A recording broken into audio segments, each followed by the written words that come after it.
as an introduction, this is Doug Eha. Yeah. Uh, You did that right, man. Yeehaw. yeah. And Doug, you're the music director? Well, I don't know what your position is. Yeah, they call it Trinity. your worship or music director, worship director. Mm-hmm. I've been there, I don't know, 6 years maybe now. Yeah, Before something like COVID, pre-COVID. that. Mm-hmm. Yeah. And I met Doug playing Churches Left the Building. Yeah, it was a good time. Very first time. You were on the first go around, weren't you? The first go around, yeah. I ought to have Asher and them and all come over and share their story too. Yeah. It's very cool how our lives have all interconnected when we first met, Mm-hmm. and we still stay connected. Yeah, everything connected, and then I looked it up, and it was like 2021, mid 2021. You first asked me to play at Trinity, and yeah. now 3 years later, I'm attending there full time. And you're getting married, That's- and you met your wife there, and I met my future wife there, which is awesome. and through Church Left the Building too. But Mhm. that is wild, man. Yeah. What a journey. Yeah. So Thanks the for purpose of this podcast, and this is probably going to be the first one out. Well, first one, people. Yeah. First one. Got that. And so kind of in the name of it is Broken Hallelujahs. Oh, nice. So kind of the concept in my mind of God finding us in our broken times and through our brokenness to build us to new heights with Him, and also kind of the need to be broken in order and surrendered to God. Now, let me ask you this: how did that inspiration or this idea come to you? Because I know you've done other podcasts before in the past, and where did this one drop into your spirit? So I've always enjoyed listening to people's stories, testimonies of just how people have come to Christ, how people have continued to walk with Christ through hardships. Yeah. And those stories touch me and change me, affect me more than any sermon. Yeah. And so I love podcasts too. So I want to be it's kind of the two things together to share to everybody else my love of stories and because you don't God get that stories. too much on a Sunday morning or like a Wednesday Bible study. Yeah. Because you're actually, you're hearing the word and you worship, and there's not much time for people to share their stories of how they overcame things. Every once in a while you'll get people have an opportunity, whether they're getting baptized, of how they, what God has done in their life. But God is doing things on this journey. Like when we first met, who knew? Mm-hmm. Years later, we'll be still hanging out and seeing you grow in ministry and what God's doing in your life is amazing. So yeah, when I first met you, it was like, who's this crazy guy with a ponytail? And I got a little bit cut off today, by the way. Oh, wow. I had to trim it. It's getting a little unhealthy. I'm sorry for your loss. No, I know it was a little tough. She paused for a second. Mm-hmm. So let's get started into your story then. So okay. where did you? I understand you're part Hawaiian. Well, actually, I was just born and raised in Hawaii. Yep. My ethnicity is half Japanese, half Okinawan. So Okay. my parents were the first ones born in Hawaii. My grandparents came from Okinawa in Japan to work in the sugarcane fields and the pineapple fields and to kind of escape the war back then. So my parents were born there. So when so I was the second generation born in Hawaii, but most people think since I was born in Hawaii that I'm Hawaiian. I know a few Hawaiian words. I'm not actually blood Hawaiian. You're not of Hawaiian descent, but Correct. You grew up there. But I grew up there. So when my parents, so as growing up, since there was the war going on and then Pearl Harbor hit, they really didn't want us to be Japanese or like that. They didn't teach us any of the Japanese language because they they gave me English names. My middle name's Japanese, but Okinawan actually. But they wanted us to be fully on American. So I grew up just in like this Hawaiian American culture, trying to separate ourselves from the whole Japanese thing. So I grew up there. My grandparents got born again from missionaries who came over to the islands while they were working and introduced them to Jesus. So then my mom and dad were raised in a missionary home, Christians and all that. So I was raised in a conservative church, Christian church, and I just went to church, like we all did as kids, not really understanding really what it was all about. I sang the songs, I sat in the pews, I took naps during the sermon, but I really didn't understand it. And then when I came to college, I kind of walked away from church, knew God, knew Jesus, but then really wasn't pursuing a relationship with Him. Pursued the things of the world, did music, did all that, those kind of things.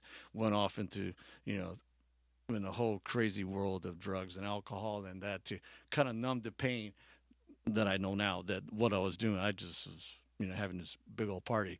But it took me getting to what we say in recovery, rock bottom, where I lost, I was married at the time, then I lost my wife, my kids moved out, I lost my job. I had to quit the rock band that I was playing and going to sign a record contract with Eric Clapton's people for like a record deal where we tour, make, Grammy winning producers were coming in. And then, I was still kind of going to church part time when I wasn't on the road, and trying to figure out life. I was still drinking at that time, and I was miserable. And I remember when I was on the road, I said, Lord, this is, I'm doing what I'm doing. We have this opportunity. What do you want me to do? I just thought I'd ask him. I was like, hey, I should probably ask him because I wasn't happy. I didn't feel right about where, where life was because, things were just not good. And he reminded me that some of my happiest times were when I was playing music in the church when I was a kid. So I was like, oh, I said, that was a good time, and I felt good. That's when I felt like I had purpose and I was doing some things. So I actually told the band guys, hey, when we hit July 2005, that is my last gig, and I'm not signing the contract. And it come to find out that if I didn't sign the contract, it was all the band or none of the band. So they actually lost their dream and their contract because every kid's dream playing music was, hey, I want to make it big, do this full time, live the rock and roll lifestyle, tour, make tons of money, and create music. That's what we love to do. And when God said, no, I got something better for you, I said, okay. I didn't know what it was, but I knew that God said to go back to the church and go there full time. I still didn't know what it was. So I told the guys in 2005, I said, July, we're playing the Trump Casino for three gigs in a row. And it was around July 4th weekend. And I said, after that, I'm done. And then I found out they lost the contract. They couldn't do it. So their dreams got broken. And I felt really bad because, those guys, people invested in, music lessons and invested in gear and, making demos and all that stuff. And so when I said no, and I said, I didn't even know, they're like, what are you going to do? I said, I have no idea. All I know is God said, this is not the path for me, and I need to get back in church full time. So on the last gig, on the last night, I took one last shot of alcohol with the band. I said, Lord, if you're real and this is what you want me to do, tomorrow morning I'm going to wake up with not a hangover. I'm going to wake up with not the urge to drink all day again, and I don't want any withdrawal effects because I started drinking when I was like in 8th grade, and I drank heavy. I took some breaks in between, but I couldn't really kick it. But then I said, Lord, this is where you want me to be. Tomorrow morning I'm going to wake up. I'm going to feel good, and then I'm not going to crave alcohol anymore because I tried to quit before. I just couldn't. So I woke up the next morning, the craving was gone. I didn't have withdrawal symptoms. And I said, all right, Lord, let's do this. What do you want me to do next? And he said, I want you to get back in church. And I want you to fast for 3 days. And I want you to spend time with me because you have no job. You have no family you're taking care of because they all moved out. And you have nowhere to go. So you might as well just fast and seek me and see what's in store next. So I said, all right. So I sat on the couch, didn't eat, drinking water. I did have coffee because I just love coffee. So I sat there for every day I'm praying, I'm worshiping, I'm, doing the things that I, thinking that's, this is what I should be doing when I'm fasting and seeking the Lord. And I'm like, okay, Lord, what do you got? Like, day one, what do you got? And I'm like, nothing. I heard nothing. Second day. And I'm getting hungry by this time. I'm like, oh, it's like, I don't know if I can keep doing this, Lord. I am hungry. He says, keep going. I'm like, okay, what do you want me to do? Nothing. Third day, all day, So I'm like, the next morning, I'm like, I didn't hear anything. I get like, Lord, I fasted for 3 days. I didn't hear a thing of what you want me to do moving forward. I said, Lord, what do you want me to do with music? He said, use it for healing. I said, okay, what does that mean? He goes, go figure it out. I said, oh, okay. So I went back to church. I'm talking to I had mentors at that time when I got back in church. I'm serving, I'm playing.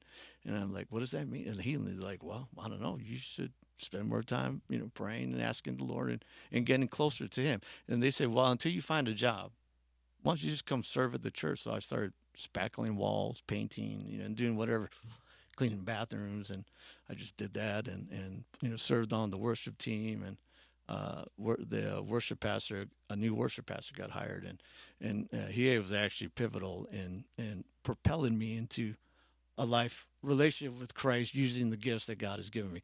He was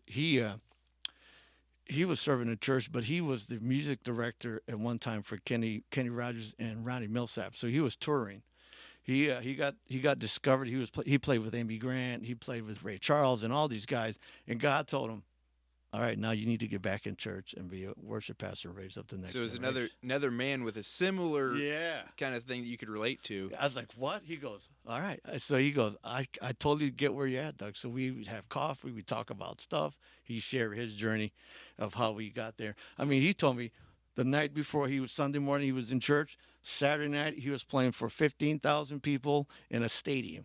I mean, they toured the world, and he had, he was flying in planes, all this stuff, playing with, he was on the Grammy Awards, playing music, played with Huey and Lewis and the News, all like my heroes.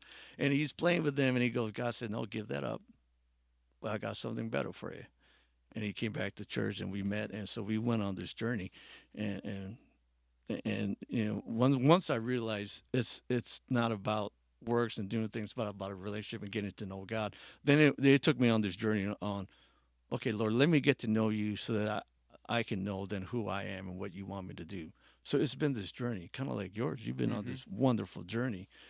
So yeah, I mean, but the biggest thing was when I lost everything, all I had was Jesus and all I had was God. And so I said, all right, I'm all in. But before then, I'd go to church on a Sunday when I wasn't touring, put my foot in the water, sing a few songs, read a few scriptures, and then during the week, live like a heathen. Yeah, just pursuing the world stuff. That's also something because you mentioned you started drinking in like 8th grade. Mm-hmm. Was that like a just for fun thing, or kind of a just trying to hide from pain? Because that's something people get into drinking a couple different ways, but either it's hiding from something, trying to cover pain, or it's just trying to have a fun time. Yeah, at first I was just kind of experimenting. Okay. Because my uncles, they had beers around, they had stuff. My parents didn't really drink because my dad went to Wheaton College. They're very conservative. They didn't have. Well, my uncles, they all kind of drank socially. So I'm like, oh, what are you guys drinking? So I did it. And through high school, through the heartaches and stuff of just being a teenager, I was like, oh. Then I actually got in with the older crowd. And band and I started playing music with like seniors and all that, and they were all getting high and drinking on the island, and so I was like, oh, let me try that.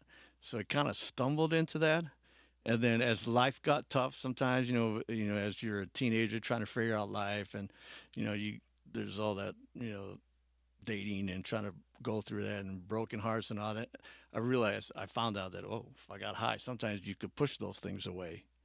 Then it led me down that whole path of addiction, because anytime life got tough, I just started drinking more, or I started getting high, so when alcohol didn't work, then I started doing marijuana and all those kind of things to try to get the high higher, so that we could, I could get through life, not realizing that was not the answer.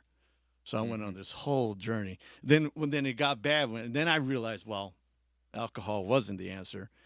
And then I couldn't quit because it was such ingrained in my physical body and my mindset that it was this pull that I couldn't really get out of on my own.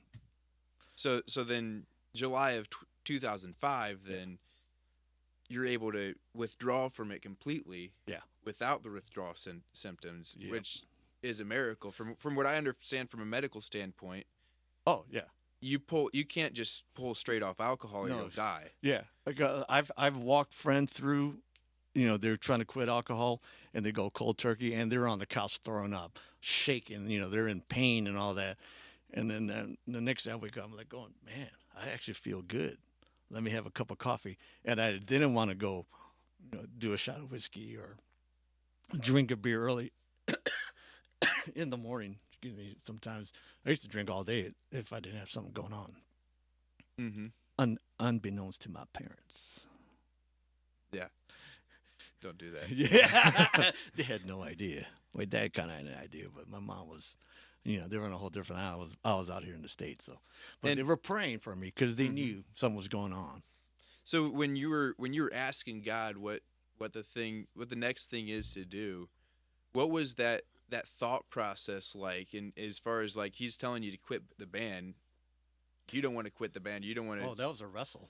I mean, I was wrestling, drinking, getting mad at the Lord. I said, Lord, I've taken lessons, I've practiced for hours, days upon days upon days, refining my craft, networking, taking gigs out. I left Hawaii for this. I said, Lord, I'm getting off the rock. I told my dad, I said, hey, I'll go to college because, you all want me to go to college, but it was just a means to where I can get to, the mainland United States so I can get opportunities to play music because there wasn't that much back in Hawaii unless you played Hawaiian music or luau's or stuff. So I said, Dad, I'm coming here, but my main goal is to do this. And we were, we played House of Blues, all these big festivals. We were on CBS TV, WGN. We were right there, and we caught the eye of a producer who made Eric Clapton famous and got him his career started. And he's like, hey, I could do that for you. So I'm like, yeah. And God says, no, there's something better. I said, what can be better? It was this. I'd have like yelling conversations with the Lord in my apartment by myself, going, Lord, I don't understand. Like, help me understand, because if you say there's something better, I don't know what it is. Because all my life, since I was a kid, this is what I wanted to do. And he's like, but I got something better for you. Get to know me. I said, no, I need to know.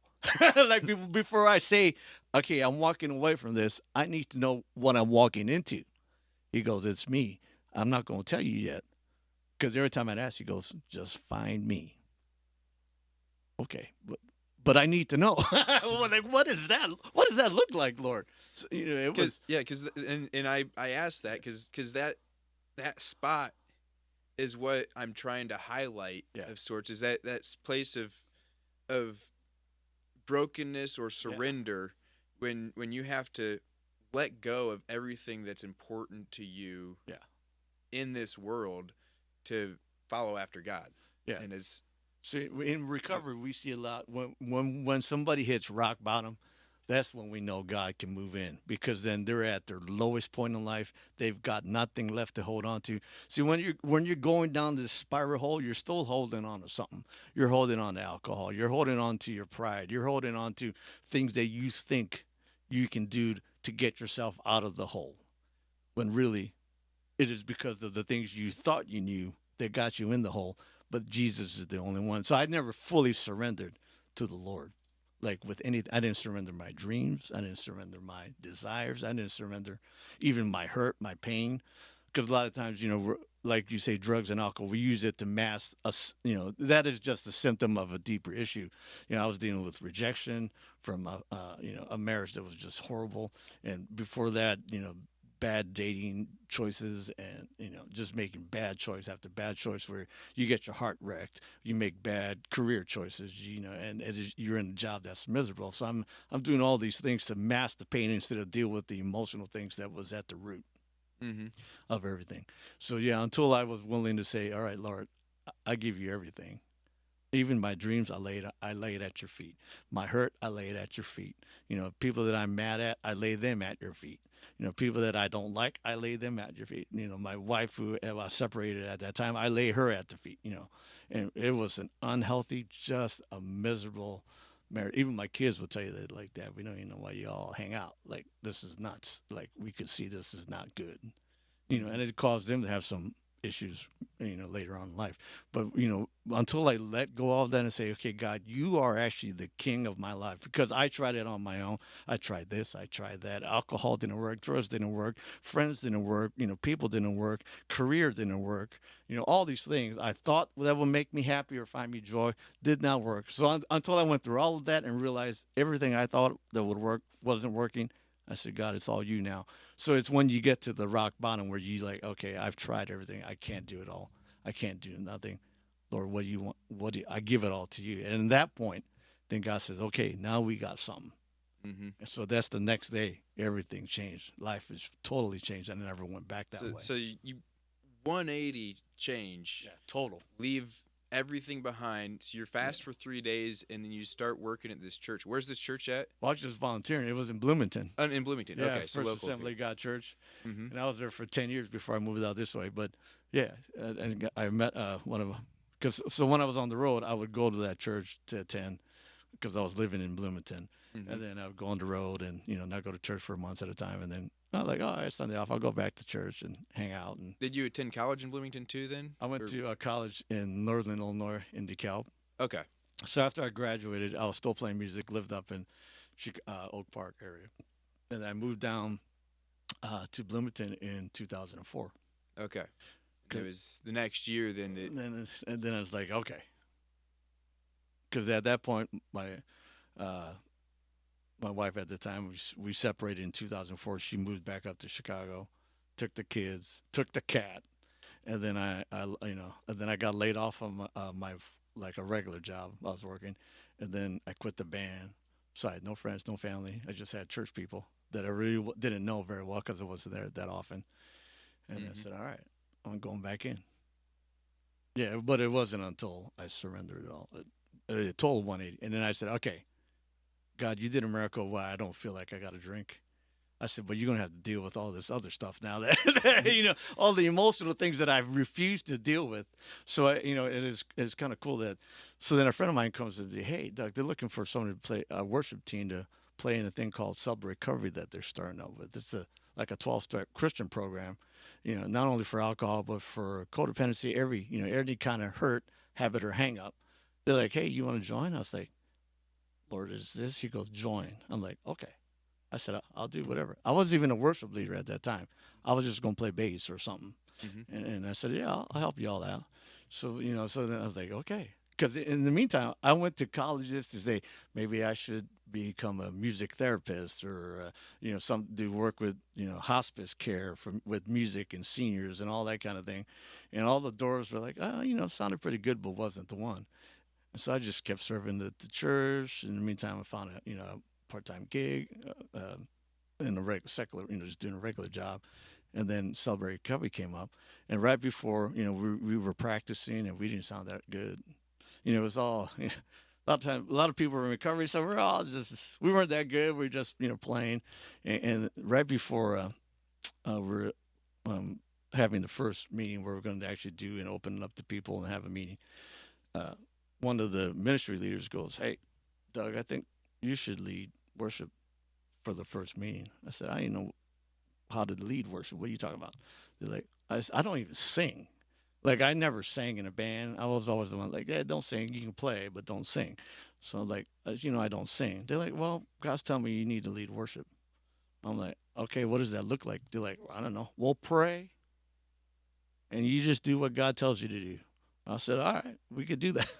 So the first meeting, before we prayed, and we picked some songs, and I kind of led it, and God did some miraculous things, and I had more fun playing with a bunch of people who never even went to college for music than I've ever had playing music on the biggest stage in Chicago or in state, in big festivals where like there's 20,000 people out there.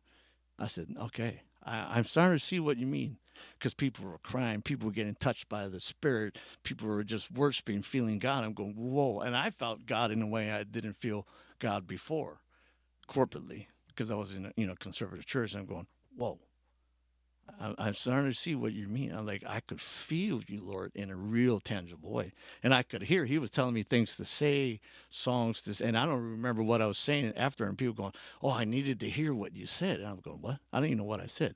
I was like, well, there's something to this relationship with the Lord, because prior to that point, we would spend together worshiping, practicing, but more, we spent time in the Word, we spent time praying, we spent time, seeking God to see what he wanted as a group, for this family called Celebrate Recovery Worship Team. And that's where I got to know and hear the voice of God, kind of like what you do.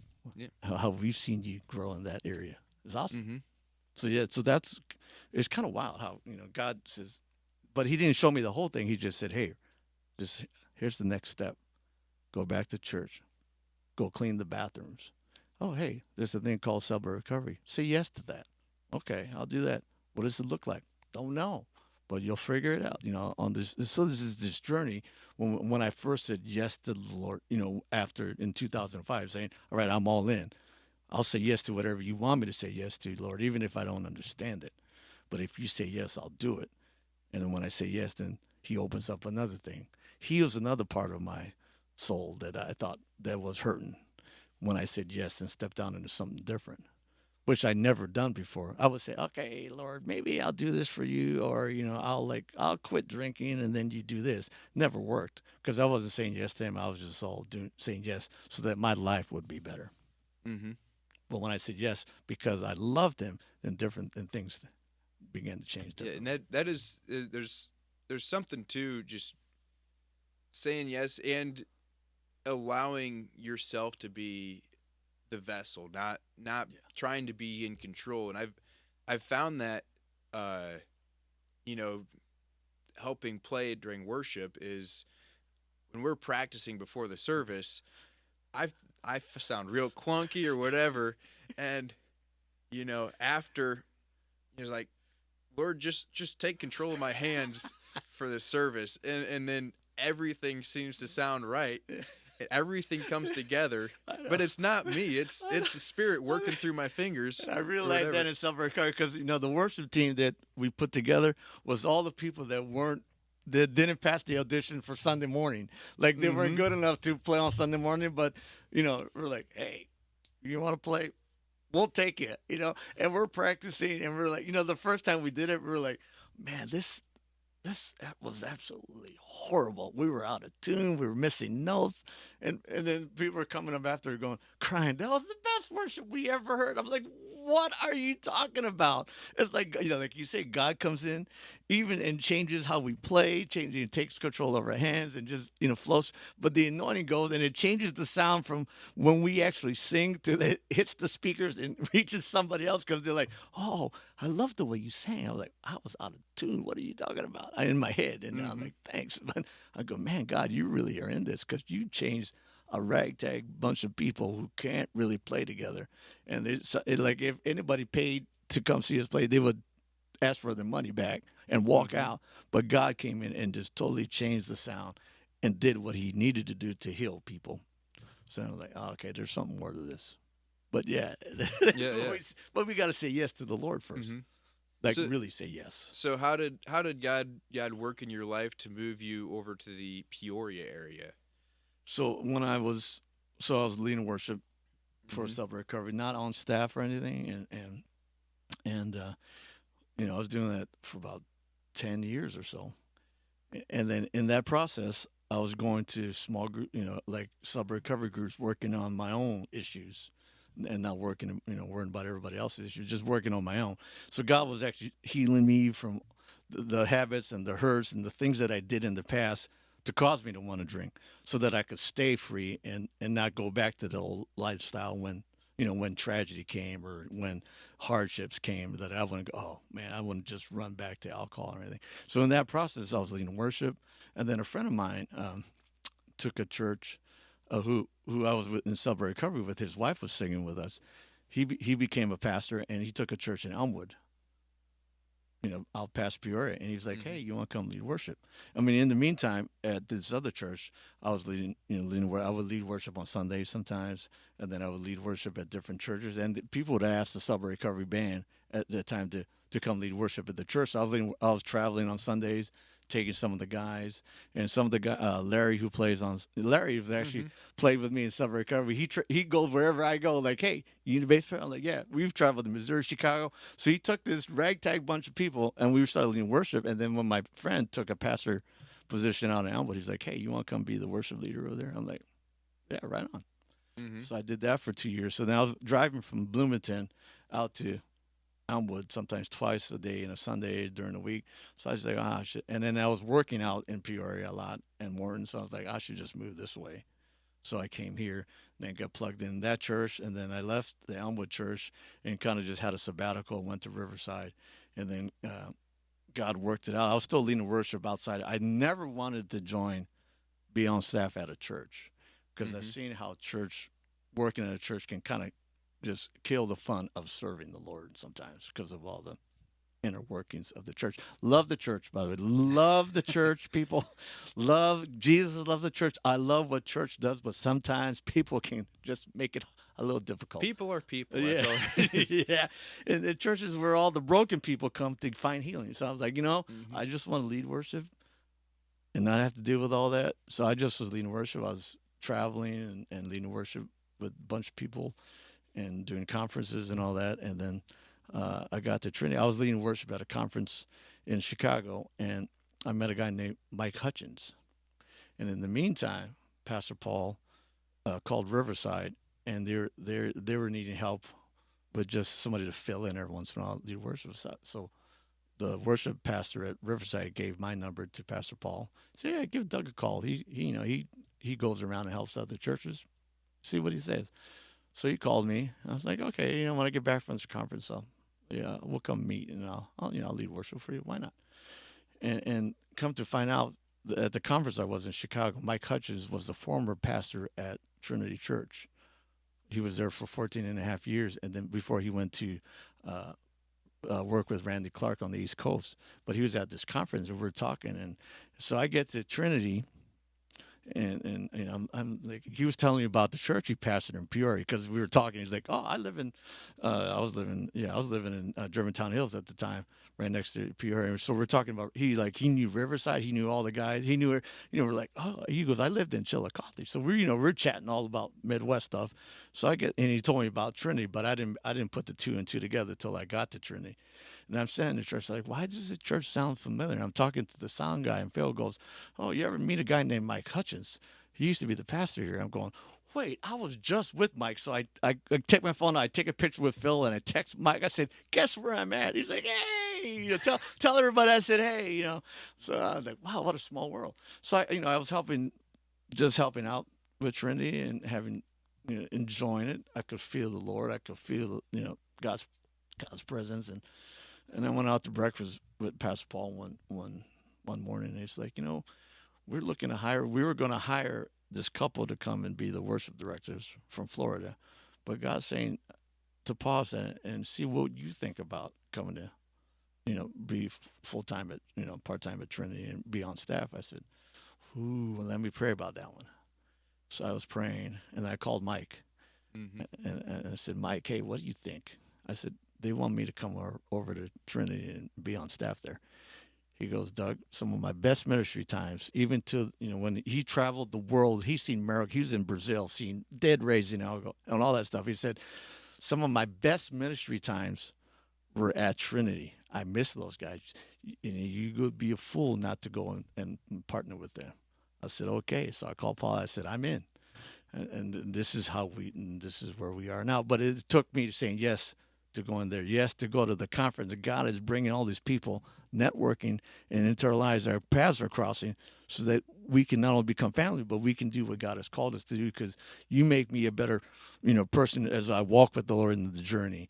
And when I see what God is doing in your life and how you're growing, it excites me more than, than hearing a great message or, because when we see lives transformed, that's what we do. To see God move in somebody's life, and that is like the oxygen of why we actually serve. And we serve because we love the Lord, and that's, there's no greater passion. But when we see a life change, then you're like, "Hey, it's all worth it." You know what I mean? Yeah, exactly. So yeah, exciting stuff. That's one of the reasons I want to do this podcast is because I get excited when I hear stories of lives changing, and I feel that gives inspiration to others and myself to change lives and to have their lives changed. Because it gives you hope that, okay, if he did it for that person, he can do it for me. So that was one of the big things in Celebrate Recovery. Not to get, not like I'm just promoting Celebrate Recovery, but we would learn a lesson of how to walk with the Lord on one week. Then the next week would be somebody sharing the testimony of God, how God changed their life. And, we'd be there crying like, "Man, that's crazy." I've heard stories of just crazy stories that you think, their life were too far gone, and God brought them back. I mean, just totally, restored them, restored their family, restored their hope, and totally healed them of all the trauma of the past. And it's kind of like, okay, if God can do that for you, He can surely do it for me. And it gives people the courage to keep going and to to get to know Jesus more because they see, okay, that's possible. Mm-hmm. Yeah. So I'm excited this way you're doing your podcast. Cool, Yeah. man. And so Broken Hallelujah. Yeah, exactly. So to finish up then, more recently, you've gotten married. Yeah. So and I imagine that took quite a bit of work from the Lord too. So how did that, if you don't mind sharing? No. So so as I look back, it was God had to work on myself before he could bring me the partner that he had for me. Because I had to deal with a lot of trauma, a lot of emotional junk. So celebrate recovery helped. And then I actually went to, to see counseling professionally, and we worked through some of my old stuff, got freedom, got deliverance. I went through Freedom Ministries at Trinity, got some healing there, got some deliverance there. So I was working through this, and I came out of just an abusive and nasty marriage, and I said, they actually have this on. We would have elder meetings and record it. In one of the elder meetings, I said, I'm never getting married again, and I don't like cats. So if they got a cat, I'm just done. I'm not doing all that. And then 2 weeks later, I've known Michelle for a while because we would do certain, we would see each other out in ministry and all that. And then, I've met her in 2018, but God was working through my issues so that I could be ready, could be the man that God wanted me to be in order to care for his daughter. So I was totally not even looking. At that point, I surrendered it all. I said, I'm just going to say yes to whatever you have me to do. So we went up, Michelle and the Reedies, we all went up to a conference in Chicago, and she came, and I got to know her a little more. And then after that conference, we got to hang out. We got a Chinese foot massage in Chicago. Oh, in Naperville. So, and it was like a 90-minute thing. And it was one of those life-changing massages. It was a creepy place because, you walk in there, there's a guy looking like he's from the 70s in a jumpsuit, one of those track jumpsuits, don't speak English well. It was dark. It was kind of creepy looking. And I'm like, oh my goodness, I'm bringing Michelle to this. I'm not sure we're going to get out of here alive. Like, I'm going to wake up on a boat to China or something, like traffic. And I said, I'm sorry. She's like, don't you fall asleep on me. But we went into massage. 5 minutes, I'm snoring because it was one of the best massages ever. But in the massage, I had a dream about her, and I saw things in the spiritual realm. I'm going, oh, what is this, Lord? This is so weird. Like, I saw things, and I didn't tell her right away because I'm like, okay, I'm keeping this to myself. But I saw what she was wearing. I saw the horse. I saw the angels that would work partner with her, that were warring with her. I'm going, oh man, this is nuts. Is this a dream or what am I doing? So we get back, and then we started hanging out. She said, we went up in Chicago to this conference, and I was at her. We were hanging out every day for coffee ever since then, and then I didn't know, but God was telling her that before we even got together that He picked me out for her, but He told her that she had to be patient because He's still working on my heart, and He's still working on stuff. It's a never-ending thing, but I'm farther along in the journey than where I was because I said yes. Hey, Doug, you need some healing in this area. Go to this person and they can help you. Go get a Freedom Ministry session. I said, all right. So it's all about the yes for the right things. When God says yes. So we're hanging out. And then one Saturday night at Converge, we're playing music. And we're worshiping. At the very end, I'm playing, and all of a sudden I get this sharp pain. And I pass out on the keyboard. And I knocked over my iPad, knocked over the mic, and I'm out. And all the guys thought I was slain in the spirit. So Paul's there just having a good old time. He just keeps playing. He takes what I was playing and just starts going, and Jim's over there playing, and they're looking, and then I wake up, and I get out, and then I keep going, and it was on the very end. So I'm like, okay, we just landed the plane, and they're like, man, you better go to the doctor. I'm like, no, I'm fine. Like, you passed out, dude. Like, you passed out. You were cold out. You would have fallen over if the keyboard didn't catch you. Like, the nurses were like, you better go get checked out. Michelle's like, she's a therapist, so she's like occupational therapist. She's like, you better go check. So I said, okay, I'll go to the ER. So she met me there, and then in the ER, we were there for like all night, for hours. I lost a bet because I thought we'd be there for 3. We were there for like 7 or 8. And in the process, she's over there turning off all the beeping noises because they got me hooked up to EKGs and all that. And then I was looking at her, and then all of a sudden I saw the things that I dreamt about, and I saw her in a different light. I said, "What are you doing, Lord?" And she goes, "I'm showing you who she is." I'm like, "Okay, but why?" Like, why? Why? And then so we started hanging out more, and I started, and I started falling in love, and she already knew that, but she was waiting for me to catch up. And then she actually had to, she's like, "You know why we hang out?" I'm like, "No, not really." She's like, "Oh my goodness, I'm gonna have to spell it out for this boy." So we were at Texas Roadhouse. She came back from there. She's like, "The reason we're hanging out, and I asked you to come out, hang out, because I like you. I really like." I'm like going, "Whoa." I was like, I feel the same way. So we started dating.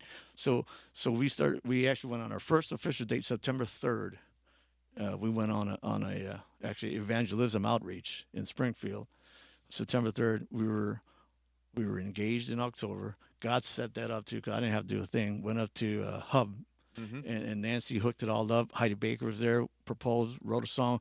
They're married in November. So we got dated in September, engaged in October, married in November. And God just went from me not wanting to do things, but when I said yes to the Lord, He then changed it, opened my eyes, opened my heart, and it's been a wonderful ride ever since. When God works, He works. He works. He works quick. Just like you all. Yeah. He knows what He's doing. He sure does. As long as you're willing to say yes and amen. And surrender things that, I laid it all down, but yet He just had me lay it down, but I got to pick up the good things like music. I told Brian not too long ago, I said, "Man, I'm having the best time of my life playing with y'all. I'm having more fun than I ever did playing on TV, making records and doing all these things and touring than I've ever did." I said, "This is the most fun I've ever had and the most rewarding musically that I've ever had in my life." And he goes, "Yeah, me too." So you think we have fun now? Imagine what it's like in heaven. I know. We get to sing all the time, and we get to play with some of the greats that have gone on before. Yeah. So, but so like people think just because you go through hard stuff and you have to lay all these things down is not necessarily a bad thing, because God is just asking you for full surrender. And when you fully do, He'll say, "Okay, take this back up again. You love playing music, do that. Or if you love doing movies, do that. You love writing books, do that. You love doing numbers or accounting." He's not asking you to give up those dreams that He placed there because He placed them there in the first place. He's just asking you to give up the things of the world that do not fulfill what God has called you to do destiny-wise. Mm-hmm. And when you do that, man, life's so much more fun, even through the ups and downs of life, the trials and the tribulations. But it's more fun because we have Jesus. He never leaves us or forsakes us. And we got a family of believers that walk us through things. I mean, Trinity literally saved my life. I was going through some this whole mental crisis at one point where I lost like 30 pounds. I was down to 128, and people noticed.